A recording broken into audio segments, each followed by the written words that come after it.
वचन, सत्य वचन, अमर वचन, जीवित वचन, दिव्य वचन, सत्य वचन, अमर वचन, जीवित वचन।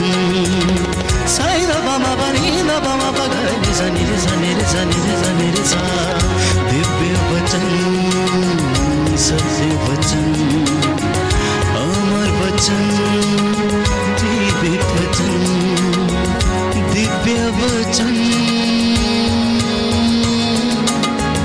दिव्य वचन।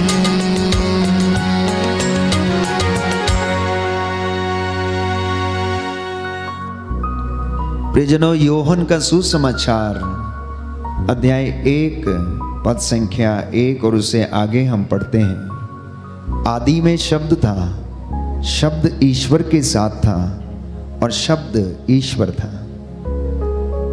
बाइबल हमें बताती है कि आरंभ से ही इंसान ने परमेश्वर की खोज करनी शुरू की, परमेश्वर को देखने की इच्छा जाहिर की। परमेश्वर कैसा दिखता है, वो क्या चाहता है, वो मनुष्यों से क्या चाहता है, वो कैसा है और उसने ये सारी चीजें कैसे बनाई हैं, ये इंसान के अंदर आरंभ से ही प्यारे भाइयों और बहनों एक जिज्ञासा बनी रही। लेकिन समय के अनुसार ये हुआ कि सच्चे ईश्वर को लोग जान नहीं पाए,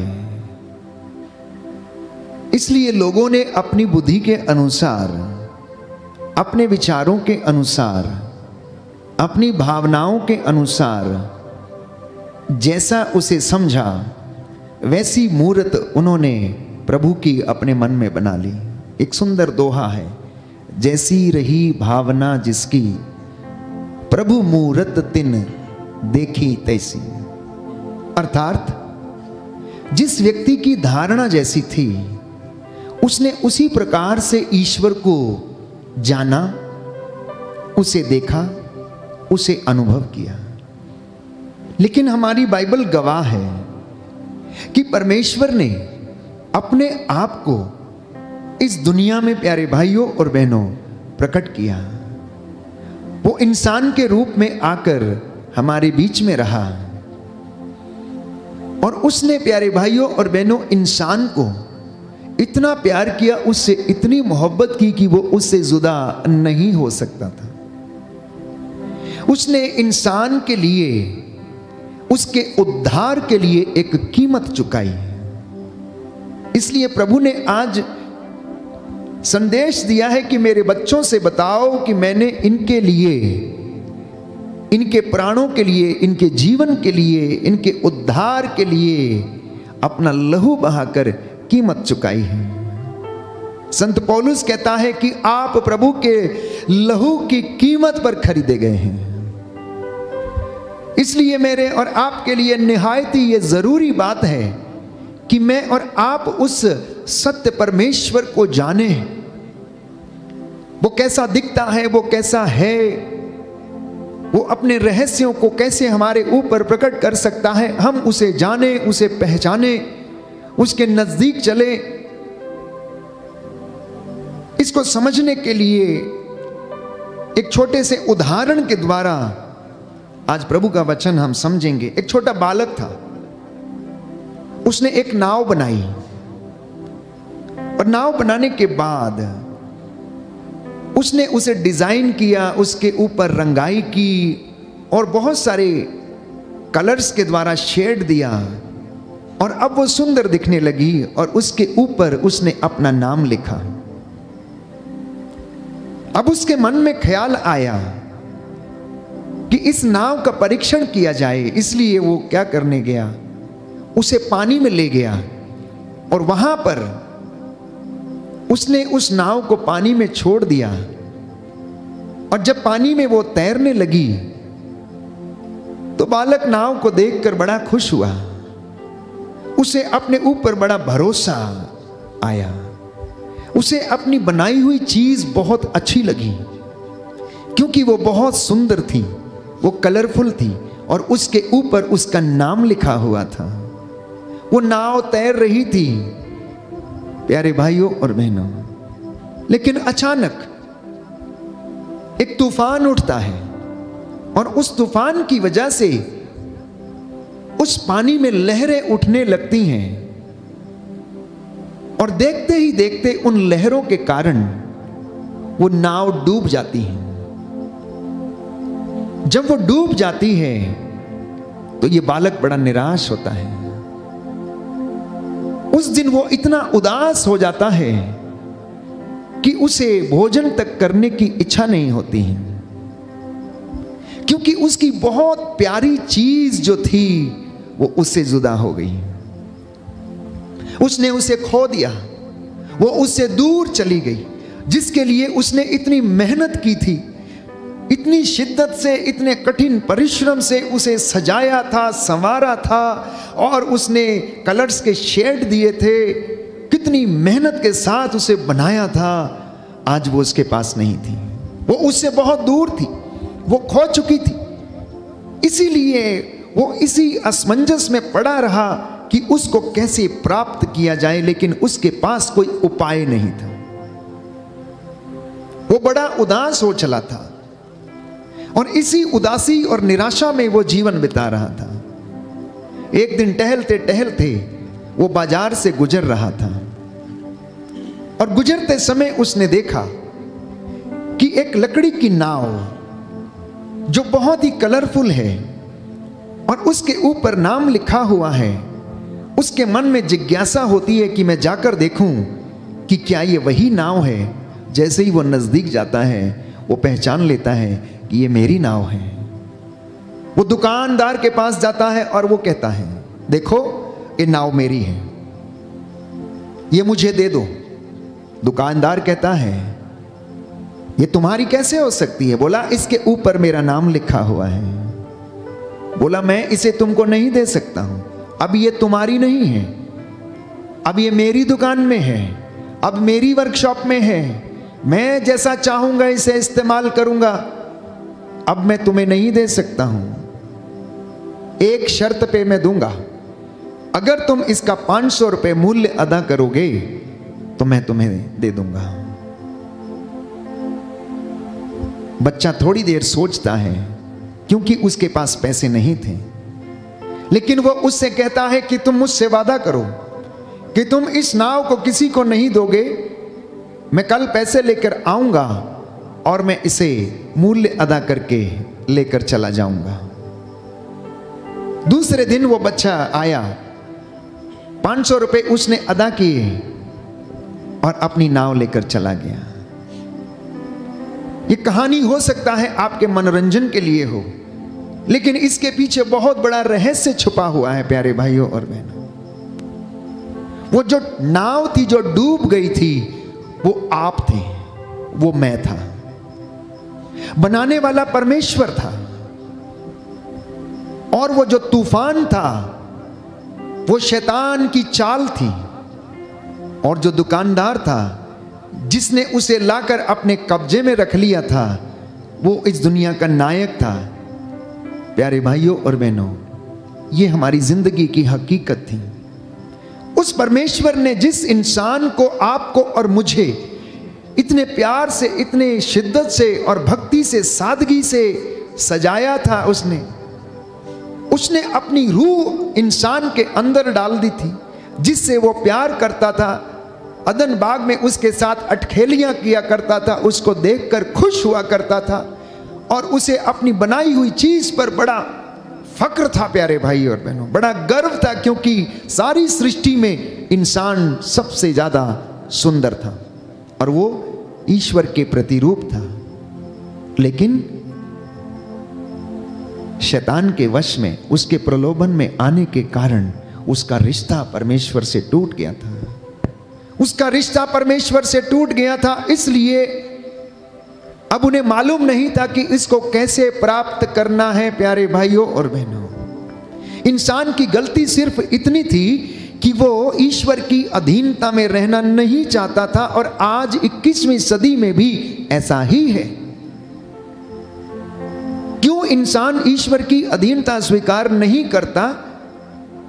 वो इसलिए क्योंकि ईश्वर की अधीनता में रहने का मतलब ये है उपवास करना, प्रार्थना करना, गिरजा जाना, आराधना करना, सत्य बोलना, सेवा करना, मंदिर की सीढ़ियों पर झाड़ू लगाना।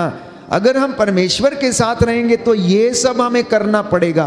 ना बाबा ना, हम ये सब नहीं कर सकते हैं। इसलिए हम क्या करेंगे? परमेश्वर के अधीन नहीं रहेंगे। जब हमारी मर्जी होगी हम आ जाएंगे, माथा टेक के चले जाएंगे, लेकिन हम कलीसिया के साथ नहीं रहना चाहते, हम परमेश्वर के साथ नहीं रहना चाहते। आज के बच्चे, नवयुवक, युवतियां, उनकी यही दशा है प्यारे भाइयों और बहनों। और मैं आपको बताना चाहता हूं, प्रियजनों, मैं आपको बताना चाहता हूं, यदि आप किसी की अधीनता स्वीकार नहीं करते तो आप शीघ्र ही नष्ट हो जाते हैं। एक उदाहरण दूंगा, शायद उससे आप अच्छी तरह समझ सकें।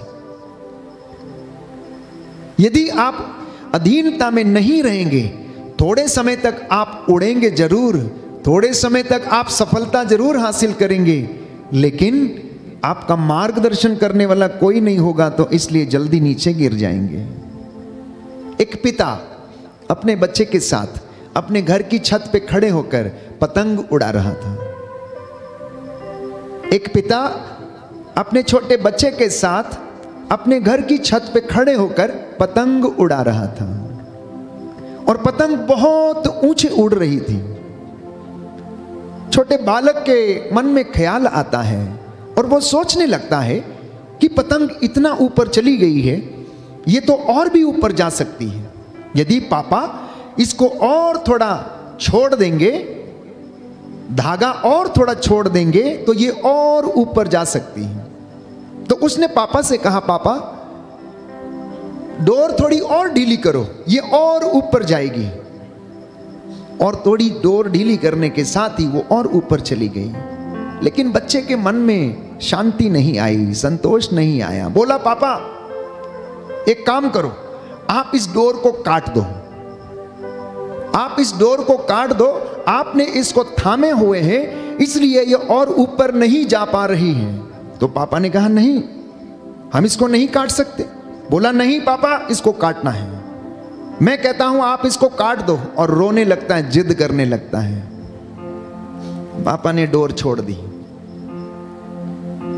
कुछ समय के लिए वो डोर जो हाथ से छूट गई थी, पतंग से लिपटी हुई थी, वो पतंग बहुत ऊंची उड़ी।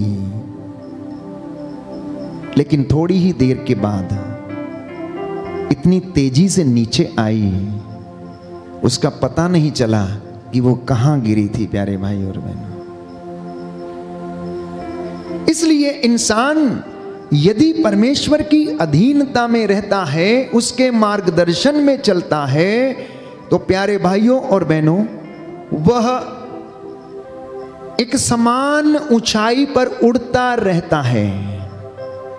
लेकिन यदि वो अधीनता स्वीकार नहीं करता, आजाद होना चाहता है, तो बहुत जल्दी नष्ट हो जाता है। लूकस का सुसमाचार अध्याय 15 पद संख्या 11 और उससे आगे हम वचन पढ़ते हैं। उड़ाऊ पुत्र के विषय में ऐसा ही था, उड़ाऊ पुत्र के विषय में ऐसा ही था। उड़ाऊ पुत्र जिसका पिता उसे बहुत प्यार करता था, वचन कहता है एक दिन उसके मन में ख्याल आया और कहने लगा कि मुझे तुम्हारी अधीनता स्वीकार नहीं है, क्योंकि तुम्हारे साथ रहने से ये सब काम करने पड़ते हैं। रोज दुआ करनी पड़ती, रोज प्रार्थना करनी पड़ती है। आप में से बहुत सारे लोग फ़ोन करते हैं और कहते हैं, फादर जी हमारे घर में दिन रात भजन चलते हैं, आराधना चलती रहती है। और कभी बेटा कहता है, मम्मी तुमने तो घर को चर्च बना दिया है, कभी हमें अपने गाने भी सुन लेने दिया करो, क्या तुमने ये रोज प्रार्थना लगा रखी है। इसी तरीके से उड़ाऊ पुत्र भी एक दिन अपने पिता को कहने लगा कि मुझे मेरा हक दे दो, मेरा हिस्सा दे दो। पिता को शायद समझ नहीं आया होगा, पिता को शायद समझ में नहीं आया होगा कि इस बेटे को मैं क्या दूं, आखिर सब कुछ तो इसका है, जो मेरा है वो इसका है। और इसके बावजूद ये हिस्सा मांग रहा है। उसके बहुत जिद करने के बाद पिता ने उसे उसका हिस्सा दिया और वो बड़ी खुशी के साथ अपनी पोटली उठाता है, अपना पैसा और धन संपत्ति लेता है और किसी दूर देश चला जाता है। अगले वचन में आप पढ़ेंगे, थोड़ा ही समय बीता था कि उस देश में अकाल पड़ा। थोड़ा ही समय बीता था कि उस देश में अकाल पड़ा और सब कुछ खत्म हो गया। उसके पास कुछ भी नहीं बचा। उसके जीवन में भी अकाल पड़ गया क्योंकि उसका सब कुछ लुट गया था, क्योंकि उसने अधीनता स्वीकार नहीं की। वो स्वतंत्र होके जीना चाहता था। वो स्वतंत्र होके जीना चाहता था। आज बच्चे, नवयुवक और युवतियां आजादी में रहना चाहते हैं और उड़ाऊ पुत्र भी उसने ऐसा ही निर्णय किया। लेकिन थोड़ी ही देर आजादी में रहने के बाद उसका सब कुछ समाप्त हो गया। काम ढूंढने के सिलसिले में वो दर दर भटकता रहा, घर पर घर बदलता रहा और एक व्यक्ति के यहां उसे एक ऐसी जगह में काम मिला जहां पर जानवरों को चारा खिलाना था। सुअरों के साथ उसे रहना पड़ा। सुअरों का भोजन जो सुअर खाते थे उनके साथ उठना बैठना और वही खाना, उसकी फलियों को खाना उसे पड़ा। और बाइबल कहती है एक दिन उसे होश आया। जब वो होश में आया तो कहने लगा, सोचने लगा, मन ही मन विचार करने लगा कि मेरे पिता के घर में सैकड़ों मजदूर भरपेट भोजन करते हैं और मैं यहां भूखों मर रहा हूं।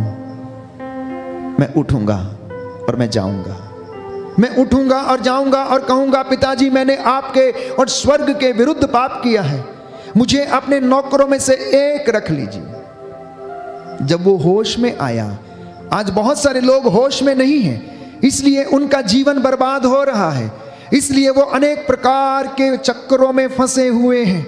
उनका पैसा बर्बाद हो रहा लेकिन पता नहीं है, वो अपने अंगों को बर्बाद कर रहे हैं लेकिन पता नहीं है। ड्रग्स, हर प्रकार की अश्लीलता के कारण उनके घर, उनके रिश्ते उजड़ रहे हैं लेकिन पता नहीं है।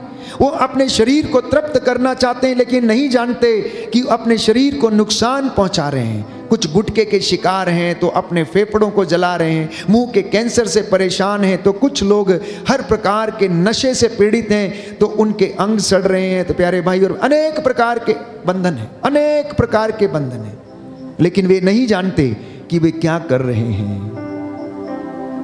वो उठता है, वो जाता है और क्षमा याचना करता है।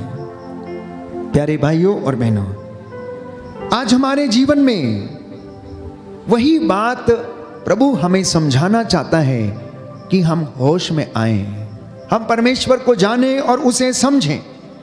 इंसान अधीनता स्वीकार करना नहीं चाहता है, इसलिए वो अपना जीवन जल्दी ही नष्ट कर लेता और उसका जीवन जल्दी उजड़ जाता है।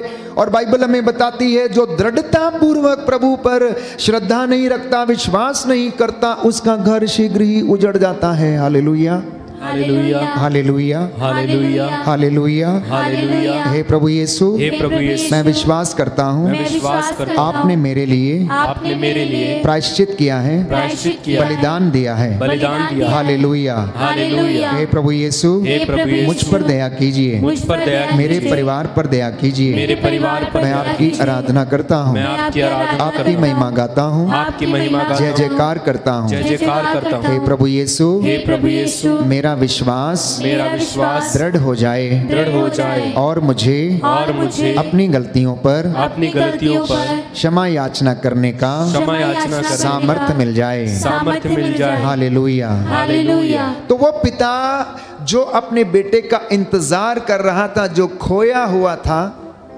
जब उसे पा लेता है तो कितना खुश होता है। ठीक वैसे ही जैसे उस लड़के ने, जिसकी नाव डूब गई थी, उसने वो बहाया, पैसा अदा किया और वो अपनी नाव को ले आया। लेकिन परमेश्वर ने, प्यारे भाइयों और बहनों, बाइबल हमें बताती है कि आपको और मुझे शैतान की गुलामी से छुड़ाने के लिए, पुनः प्राप्त करने के लिए उसने क्रूस के ऊपर अपना प्राण न्यौछावर किया। क्रूस के ऊपर उसने यज्ञ किया, क्रूस के ऊपर उसने अपने आप को बलिदान किया, क्रूस के ऊपर चढ़कर उसने मेरे और आपके लिए कीमत अदा की, और वही कीमत के कारण मैं और आप आज बच गए हैं। मेरे और आपके उद्धार के लिए कीमत अदा की गई है। The cost of the salvation, my dear brothers and sisters, is paid by Jesus Christ. The cost of salvation, उद्धार की जो कीमत है वो प्रभु यीशु के द्वारा आपके और मेरे लिए अदा की गई है। जिस तरह से उस छोटे लड़के ने अपनी नाव के लिए 500 रुपए अदा करके दुकानदार से वो ले आया, वैसे ही परमेश्वर के पुत्र यीशु मसीह ने अपने लहू की कीमत अदा करके शैतान की दास्ता और उसकी गुलामी से सदा के लिए हमें छुड़ाया, सदा के लिए हमें छुड़ाया। और ये उद्धार मुझे और आपको मुफ्त में मिला, ये उद्धार मुझे और आपको मुफ्त में मिला। ये परमेश्वर की दया के कारण हमें मिला, ये परमेश्वर के प्रेम के कारण हमें मिला। परंतु ये इतना सस्ता नहीं है जितना कि लोग समझते हैं। ये इतना सस्ता नहीं है, और ना इसे समझना कि ये इतना सस्ता है कि परमेश्वर ने इंसान का रूप धारण करके इस दुनिया में आकर निवास किया मेरे और आपके उद्धार के लिए। वो मेरे और आपके जैसा बना, मेरे और आपके जैसे उसने खाया, मेरे और आपके जैसे उसने दुखों को अनुभव किया। उसने इंसान का दर्द जाना और उसने इंसान को अच्छा किया, चंगा किया। इसलिए उसके नाम में मुक्ति है प्यारे भाई और बहनों, उसके नाम में शिफा है, उसके नाम में चंगाई है, उसके नाम में उद्धार है, उसके नाम में शांति है, उसके नाम में सामर्थ्य है। और वो सामर्थ्य सारे बंधनों को तोड़ देता है, उस सामर्थ्य सारे बंधनों को तोड़ देता है। इसलिए आज मैंने कहा आपके उद्धार का दिन है। प्रभु कहता है कि तू बच और तेरा घराना बचाया जाएगा, तू प्रायश्चित कर और तेरे घर के लिए प्रायश्चित कर और तेरा घर बचा लिया जाएगा। इसलिए आज इंसान को परमेश्वर की अधीनता में रहना सीखना चाहिए। दुनिया को परमेश्वर की अधीनता में, पवित्र धर्मशास्त्र की अधीनता में रहना होगा। हर एक व्यक्ति को, प्रभु के अनुयायी को, विश्वासी को, मसीहों को परमेश्वर की अगुवाई में चलना होगा। डिवाइन हेल्पर्स की मदद लेना होगा। परमेश्वर के पवित्र आत्मा का सामर्थ्य मुझे और आपको चलाता है। इसलिए बाइबल हमें कहती है, प्रेरित चरित्र अध्याय 3 पद संख्या 16 कि ईसा के नाम में विश्वास के कारण उसी नाम ने इस मनुष्य को जिसे आप देखते हैं और जानते हैं बल प्रदान किया है।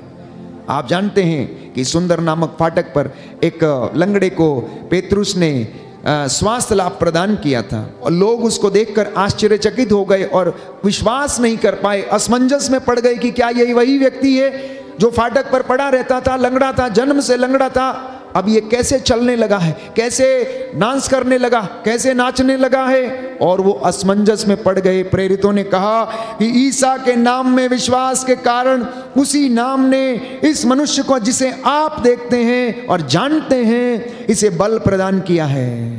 तो यीशु के नाम में शक्ति है, बोलिए आमेन। आमेन। यीशु के नाम में सामर्थ है, बोलिए आमेन। आमेन। यीशु का नाम चंगा करता है, आमेन। यीशु का नाम शिफा देता है, आमेन। यीशु का नाम लंगड़ों को चलाता है, आमेन। यीशु के नाम में सामर्थ है। आमेन। आज जो विश्वास करेगा उद्धार पाएगा, बोलिए आमेन। आमेन। हालेलुया। हालेलुया। इसलिए प्रेरितों ने कहा कि आप यीशु मसीह में विश्वास कीजिए तो आपको और आपके परिवार को मुक्ति मिलेगी। आप यीशु मसीह में विश्वास करें तो आपको और आपके परिवार को मुक्ति मिलेगी। आज हमारी इस दुनिया में आध्यात्मिक अशांति है, हम बेचैन हैं, चिंता में रहते हैं। आप ये वचन सुन रहे हैं लेकिन आपका मन इस वक्त कहीं और है। आप सुन रहे हैं कान से, लेकिन प्यारे भाइयों और बहनों, आप सोच रहे हैं दिमाग से। आप सुन रहे हैं कान से लेकिन सोच रहे हैं दिमाग से।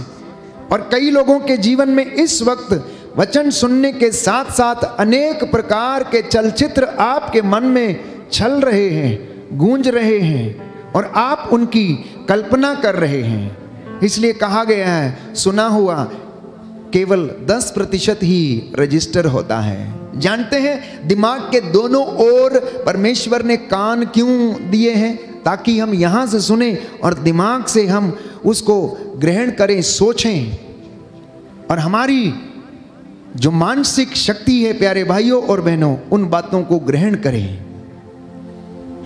तो हर तरफ उदासी है, हर तरफ अत्याचार का बोलबाला है, झूठ, फरेब, अनेक प्रकार के ऐसे जो चीजें हैं आज दुनिया में व्याप्त हैं। इंसान का सर्वनाश कर सकता है ये सारी चीजें, ये सारी बुराइयां, क्योंकि बाइबल हमें बताती है कि शैतान जो इस दुनिया का नायक है, जो पाप का पिता है, जिससे पाप की शुरुआत हुई है, वो हमें नष्ट कर सकता है, क्योंकि ये उसका कैरेक्टर है। यूहन्ना का सुसमाचार अध्याय 10 पद संख्या 10, चोर चुराने, मारने और नष्ट करने आता है, मैं इसलिए आया हूं, प्रभु कहता है, कि तुम्हें जीवन मिले, तुम्हारा उद्धार हो, तुम्हें चंगाई मिले, तुम्हें शांति मिले। लेकिन प्रभु यीशु प्यारे भाइयों और बहनों शैतान के वश में नहीं आया। उसने उसे प्रलोभन दिया, लेकिन उसने उसे हराया। उन्होंने मौत पर फतह पाई और उसने कीमत अदा करके आपको और मुझे खरीद लिया। उसने कीमत अदा करके आपको और मुझे खरीद लिया। इसलिए याद रखिए कि केवल इस दुनिया से, हमारे पापों से केवल परमेश्वर आपको और मुझे आजाद कर सकता है। मैंने कहा पिछले दिनों में कि यीशु के लहू में सामर्थ्य है, क्योंकि बाइबल हमें बताती है, लेवी ग्रंथ में मैंने आपके लिए वचन पढ़ा था कि बाइबल कहती है कि पशु और प्राणी के रक्त में क्या है, शक्ति है, इसी के कारण वो जिंदा रहता है। इसी तरह से प्रभु यीशु के रक्त में सामर्थ्य है। लेकिन यदि वो रक्त यूसुफ का होता तो वो साधारण रक्त होता, मेरे और आपके जैसा रक्त होता। वो साधारण खून नहीं था, वो पिता का खून था। पवित्र आत्मा के द्वारा वो मां मरियम के गर्भ में आया था। इसीलिए उसके खून बहाने से मुझे और आपको शिफा मिली, मुझे और आपको उद्धार मिला, और वो कीमत उसने चुकाई, क्योंकि परमेश्वर को मालूम था, जैसा मैंने कल भी आपसे कहा कि प्रभु का वचन रोमियो के पत्र में हम पढ़ते हैं, संत पौलुस कहता है कि परमेश्वर हमारे अंतःकरण से बड़ा है और वो हमारे अंतःकरण को जानता है। इसलिए परमेश्वर को ये मालूम था कि पाप के अंदर सामर्थ्य है आपको कुचलने का, पाप में सामर्थ्य है आपको नष्ट करने का, पाप में सामर्थ्य है आपको पूरी तरह से सर्वनाश करने का। लेकिन यीशु में सामर्थ्य है बंधन को तोड़ने का, पाप को कुचलने का सामर्थ्य यीशु में है। यीशु के नाम में सामर्थ्य है शांति स्थापित करने का, यीशु के नाम में सामर्थ्य है उद्धार देने का, यीशु के नाम में सामर्थ्य है आपको मुक्ति देने का। और यीशु ने ये सारे काम क्रूस पर अपने आप को बलिदान करके किए। उन्होंने ये सारे काम अपने आप को क्रूस पर बलिदान करके दिए। प्यारे भाइयों और बहनों, इस दुनिया में शांति को स्थापित करने के लिए उन्होंने अपना रक्त बहाया, जिससे कि मैं और आप क्या हो सकें, आजादी में रह सकें। इसलिए मैंने कहा परमेश्वर की अधीनता में स्वतंत्रता है, परमेश्वर की अधीनता में स्वतंत्रता है, लेकिन शैतान की अधीनता में गुलामी है। इस वचन को समझना आप। परमेश्वर के अधीन रहेंगे तो आपको यह खुशी देगा, आनंद देगा, दुख में भी आप खुश रहेंगे, आनंदित रहेंगे। लेकिन शैतान की अधीनता स्वीकार करेंगे तो वो आपको नशे में डुबा देगा, गलत रिश्तों में डुबा देगा, अनेक प्रकार की गलत चीजों में और फंदों में फंसा देगा, और आप उसके गुलाम बन जाएंगे और उसकी गुलामी में रह के आपके जीवन का अंत हो जाएगा। इसलिए मैंने कहा कि उसकी गुलामी में आपका उसकी अधीनता में आपकी गुलामी है और उस गुलामी में आपका सर्वनाश है, लेकिन परमेश्वर की अधीनता में आपको स्वतंत्रता है। इसलिए संत पौलुस इस बात को स्पष्ट करता है और प्रभु यीशु भी ये कहता है कि आत्मा जब आप पर उतर आएगा तो वो आपको स्वतंत्र करेगा और आप सत्य को पहचानोगे और सत्य आपको आजाद कर देगा। बोलिए आमेन, आमीन, हालेलुया, हालेलुया। हे प्रभु यीशु, हे प्रभु यीशु, मैं आपकी अधीनता मैं आपकी अधीनता स्वीकार करता हूँ, स्वीकार करता हूँ, वचन को ग्रहण करता हूँ। वचन को ग्रहण करता हूँ। Hallelujah, hallelujah, hallelujah, hallelujah. हे प्रभु यीशु, हे प्रभु यीशु, आप दयावान हैं, आप दयावान, आप दया के राजा हैं, आप दया के चंगा राजा, करने वाले प्रभु हैं। चंगा करने वाले प्रभु। Hallelujah, hallelujah, hallelujah, hallelujah, hallelujah. Hallelujah.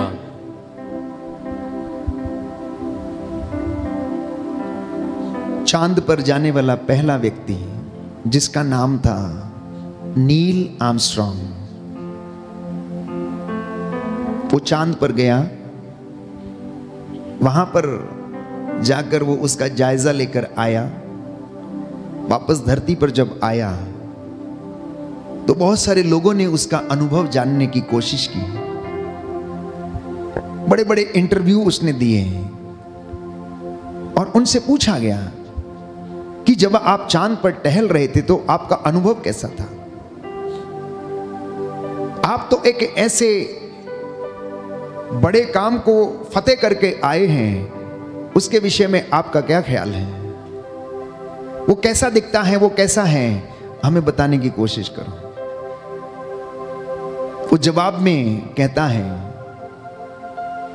कि देखिए, ये बड़ी बात नहीं थी कि मैं चांद पर गया या फिर मैं पहला व्यक्ति हूं जो चांद पर मैं घूम कर आया, टहल कर आया और वहां का जायजा लेकर आया और वहां की चीजों को देखकर आया।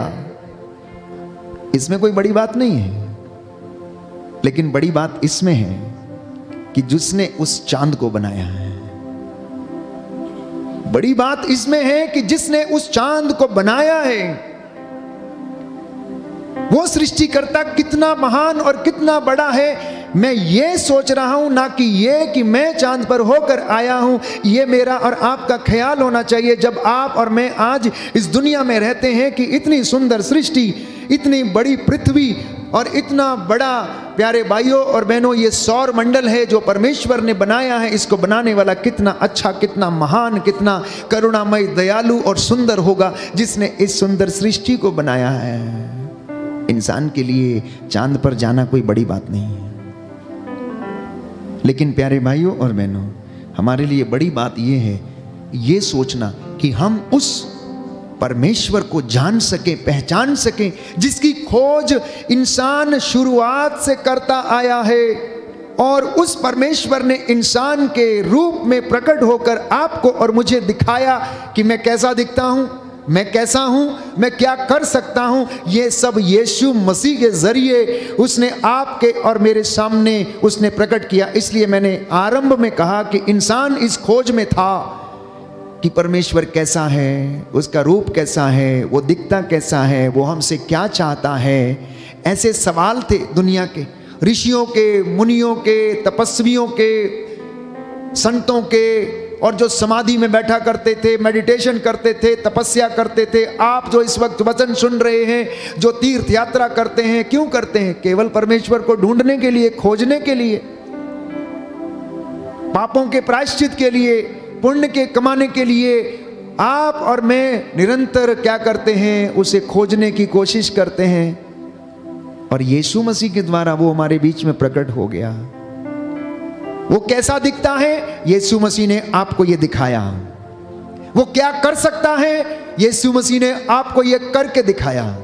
जब उसने मुर्दे को चंगा जिला दिया तो उसने ये सामर्थ्य करके दिखा दिया कि कोई इंसान नहीं परंतु परमेश्वर मुर्दों में जान डाल सकता है। बोले आमेन, आमीन, हालेलुया। हालेलुया। हे प्रभु यीशु, हे प्रभु यीशु, मैं वचन में विश्वास करता मैं हूँ वचन में विश्वास करता हूँ और आपके उद्धार पर और आपके उद्धार पर विश्वास करता हूँ। विश्वास करता हूँ। हालेलुया। हालेलुया। अपने वचन के द्वारा अपने वचन के द्वारा आज मुझे शांति प्रदान कीजिए, शांति प्रदान चंगाई प्रदान कीजिए। चंगाई प्रदान कीजिए। Hallelujah, hallelujah, hallelujah. हालेलुया। जब उसने रोगियों को चंगा किया तो उसने वचनों को पूरा कर दिया। मैं वो परमेश्वर हूँ जो तुम्हें चंगा करता हूँ, तुम्हारे घावों पर पट्टी बांधता हूँ। जब उसने याकूब, योहन और पेतरुस को रूपांतरण के समय दर्शन दिया तो उसने अपनी महिमा का दर्शन भी उन्हें करा दिया कि देखो मैं कैसा दिखता हूँ, मेरा प्रतिरूप कैसा है, मेरा रूप कैसा है, तुम देखो।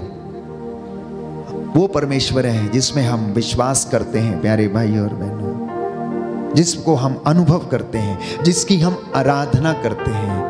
वो आदि में शब्द था, शब्द ईश्वर के साथ था और शब्द ईश्वर था और शब्द ने शरीर धारण किया और इस दुनिया में रहा और सबके लिए उसने सबके गुनाहों के लिए अपना लहू बहाकर, कीमत अदा करके, आपके उद्धार के लिए कीमत चुकाकर उसने प्रायश्चित किया और मुझे और आपको खरीदा। इसलिए मैंने कहा ये उद्धार सस्ता नहीं है, इसे सस्ता मत समझना। ये उद्धार सस्ता नहीं है, इसका मजाक नहीं उड़ाया जा सकता, वो ठट्ठों में नहीं उड़ाया जा सकता। अगर आप विश्वास करेंगे तो उद्धार पाएंगे, आपका बंधन टूटेगा, आपके गर्भ के बंधन टूटेंगे, आपकी आर्थिक तंगियों के बंधन टूटेंगे, बेरोजगारी के बंधन टूटेंगे। आप विश्वास करके देखिए तो आप उद्धार पाएंगे, आपका घराना उद्धार पाएगा। ये मेरा वचन नहीं, ये पवित्र शास्त्र का वचन है। बाइबल ये कहती है तू बचेगा तो तेरा घराना भी बचाया जाएगा। तू विश्वास करेगा ईसा मसीह नाजरी के नाम में, अगर तू विश्वास करेगा तू अपने गुनाहों से आजाद हो जाएगा, तू खुशी में जिंदगी जिएगा। आज ये कलाम आपने सुना है, आपके जीवन में आपको दृढ़ता, चंगाई, शांति प्रदान करे। प्यारे भाइयों और बहनों, आपके जीवन से हर प्रकार का बंधन टूटे, आप प्रभु को अनुभव करें और महसूस करें कि वो कितना अच्छा है, जिसने आपके लिए अपना प्राण न्यौछावर किया, जिसने आपके लिए अपने लहू की कीमत चुकाई है। और प्रभु से कहें कि प्रभु हमें अपनी शांति में बने रहने दे, चंगाई में और शिफा में बने रहने दे। हम तेरे साथ रहना चाहते हैं, हम तुझे अनुभव करना चाहते हैं।